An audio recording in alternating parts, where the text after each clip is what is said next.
Pagi guys.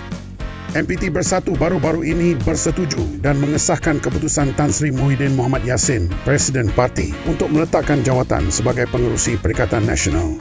Difahamkan, keputusan ini dicapai kerana tiada pihak yang membantah keputusan Muhyiddin dan ini juga menandakan berakhirnya era kepimpinan Muhyiddin dalam PN. Sementara itu, sumber dalaman Bersatu mendedahkan bahawa terdapat perbincangan hangat dalam mesyuarat MPT Bersatu yang menyentuh cadangan agar calon pengerusi PN yang baharu mestilah di kalangan Presiden Parti.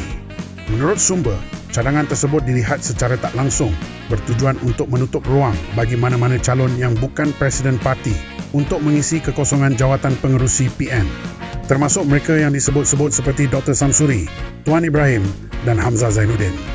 Dalam perkembangan mesyuarat yang sama, bekas Ketua Bahagian Bersatu Ampang, Haji Issa Saidi, mendakwa mesyuarat MPT mengambil langkah membatalkan siasatan lembaga disiplin ke atas 10 ketua bahagian yang dijadualkan akan berlangsung pada hari ini, 14 Februari. Ini dikatakan berkuat kuasa sehingga penambahbaikan proses LD dibuat.